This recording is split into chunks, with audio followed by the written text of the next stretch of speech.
UP के इस चपरासी ने साली सास सलहज और 3 बीबियों को बांट दिए 8 करोड़ सरकारी रुपए। जीता था रईसों वाली जिंदगी। जी हाँ, एक मामूली चपरासी जिनकी तनख्वाह मुश्किल से घर चलाने लायक हो, लेकिन वही शख्स करोड़पतियों वाली जिंदगी जी रहा था। 3 बीबियां, रिश्तेदारों के नाम करोड़ों रुपए और सरकारी खजाने से सीधे 8 करोड़ का खेल। इस पूरे मामले का मुख्य किरदार है इल्हाम शम्सी उर्फ रहमान। पद चतुर्थ श्रेणी कर्मचारी यानी चपरासी, तैनाती जिला विद्यालय निरीक्षक कार्यालय। अब आप सोच रहे होंगे कि एक चपरासी और 8 करोड़ रुपए, तो यही इस कहानी का सबसे बड़ा ट्विस्ट है। क्योंकि इल्हाम शम्सी ने सिस्टम की कमजोरियों को पहचान लिया था और उसने क्या किया कि एक फर्जी बेनिफिशियरी आईडी बनाई, ट्रेजरी सिस्टम में हेरफेर किया और शिक्षकों की सैलरी वाले फंड से पैसा निकालकर अपने लोगों के खातों में ट्रांसफर कर दिया। और ये सब 1-2 महीने नहीं बल्कि पूरे 7 साल तक चलता रहा। सोचिए, हर महीने थोड़ी थोड़ी रकम और देखते देखते करोड़ों का खेल तैयार हो गया। 53 बैंक खाते, इन खातों में करीब 8 करोड़ 15 लाख रुपए ट्रांसफर हुए। इल्हाम शम्सी की सिर्फ एक नहीं बल्कि 3 पत्नियां थी, अर्शी खातून, लुबाना, अजरा खान, और तीनों के खाते में करोड़ रुपए ट्रांसफर किए गए। इतने सालों तक सब कुछ आराम से चलता रहा, लेकिन फिर एक छोटी सी गड़बड़ी ने पूरे खेल का पर्दाफाश कर दिया।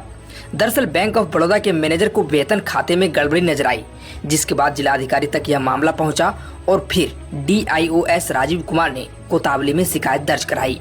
14 फरवरी को इल्हाम शम्सी और उसकी पत्नी अर्शी खातून के खिलाफ केस दर्ज हुआ। जैसे ही जिले में नए SP सुकृति माधव की तैनाती हुई, जांच में तेजी आई। बैंक खातों की गहराई से जांच हुई और जांच में पता चला कि फर्जी बेनिफिशियरी आईडी बनाई गई थी।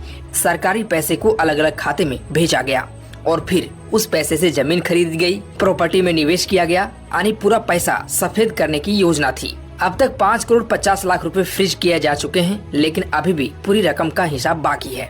पुलिस ने अब तक 7 महिलाओं को पकड़ा है, लेकिन अब यहाँ सबसे बड़ा सवाल यही उठता है कि 2018 से यह खेल चल रहा था, करोड़ रुपए ट्रांसफर हो रहे थे, तो फिर विभागीय अधिकारियों को भनक क्यों नहीं लगी? इल्हाम शम्सी ऑफिस में लंबे समय से जुड़ा हुआ था। धीरे धीरे उसने सिस्टम को समझ लिया।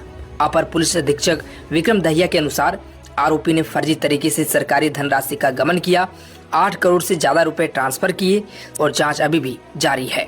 लेकिन ये सवाल अभी भी खुला हुआ है कि क्या एक चपरासी अकेले इतना बड़ा खेल कर सकता है? फिलहाल पुलिस अब 2018 से अब तक तैनात सभी अधिकारियों और कर्मचारियों की भी भूमिका जांच कर रही है।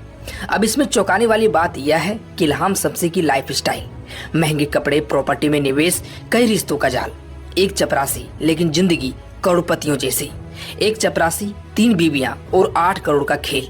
ये कहानी सिर्फ एक घोटाले का नहीं बल्कि उस सिस्टम की है जहां छोटी सी लापरवाही करोड़ों का नुकसान कर सकती है। वैसे आप इस पर क्या कहना चाहेंगे? कमेंट बॉक्स में जरूर बताएं।